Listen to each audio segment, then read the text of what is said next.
Hello, I'm Mike Ford, a solicitor here in Wrigleys Charities and Social Economy team. Welcome back to Wrigleys podcast series aimed at breaking down employee ownership and discussing why it might be the right option for your business. In our last episode, we looked at what employee ownership actually is and the different structures available to you. In this episode, we'll be expanding on the themes raised in that introductory session, looking at the reasons why a transition to employee ownership may be more attractive than a trade sale, or what are the core benefits of becoming an employee-owned business. When making the decision to sell your business, the initial thought process is likely to involve the consideration of a third-party trade sale, which will often be to a competitor or a corporate investor, each of whom are looking to further their own aims and may not necessarily have the best interest of your business at heart. Anecdotal evidence from business owners has shown that the process of selling to a third party can often be fraught and sometimes unpleasant. The end result may achieve a reasonable financial value for the shares in the company, but the long-term future of the business may be in doubt, and certainly there is a risk that the culture and ethos are liable to be damaged or to change significantly.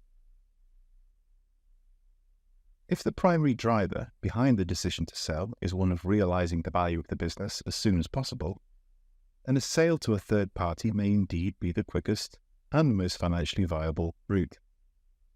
If, however, realization of the value can be achieved over a longer period of time, and the founders are concerned about protecting the continued success of the business and preserving its culture and people, then an employee ownership transition may be a better route.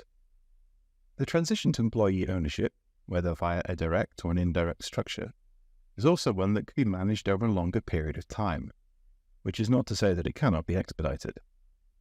It gives the outgoing owners the option to remain in the business for a while after the sale. This allows them to keep an eye on the business whilst also starting to take more of a back seat and enable the succession planning to actually take effect, while still being able to enjoy the benefit of selling the shares and realizing the financial reward of having grown the business in the first place. So, what are the benefits? To begin with, there are the obvious financial advantages. As noted in our first podcast, there are several tangible tax advantages for the outgoing owner and the employees where an indirect structure is used with an employee ownership trust, an EOT. When the appropriate conditions are met using an EOT, there's no capital gains tax payable on the sale price for the shares that are sold to the trust. And the employees of the company can be paid an income tax-free bonus, although national insurance contributions will still apply, and this can happen in each financial year. As at the date of this podcast, this is up to £3,600 per annum. Where a direct ownership structure is used, this can often be structured in a tax-efficient manner for the employees if the share ownership is done through either a share incentive plan, a save-as-you-earn options plan, a company share option plan, or under an enterprise management incentive scheme. Secondly, there are the commercial benefits to be considered. Employees can be more engaged, energetic, and committed when they are consulted on decisions. This can lead to greater innovation and an entrepreneurial spirit, better retention of talented staff, and a greater commitment as a whole to corporate social responsibility. A more engaged and more secure workforce can lead to higher productivity and profitability.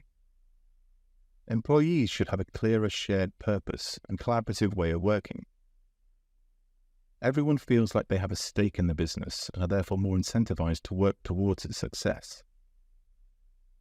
Employee-owned businesses tend to be more resilient and stronger during periods of hardship, due to the collegiate atmosphere and greater transparency of key decision-making. It also allows for ownership and leadership succession to be enacted over a number of years, which preserves both the business and its culture, which may otherwise be lost. Employee-owned businesses focus on and have commitment to the longer-term success of the company, and the transition can be implemented at speed which suits all parties and can allow the outgoing owners some additional time to wind down in the business and stay part of it for a number of years following the transition if they desire. And finally, there are social benefits.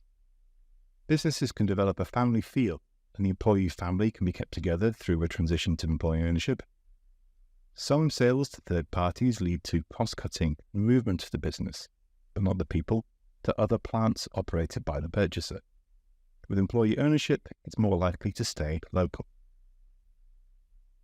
Selling to employees can provide stability of employment and, once the sale price has been fully paid, the opportunity for greater financial rewards for the employees if the business remains successful. If you'd like to know more, or if you are considering employee ownership for your company, please do not hesitate to contact one of the Wrigleys employee ownership team members. Our contact details are available at wrigleys.co.uk/EO. Thank you so much for tuning in, and please do come back next time where we'll be discussing how employee ownership acts as a safeguard the continued success of your business, what the impact is on ongoing management.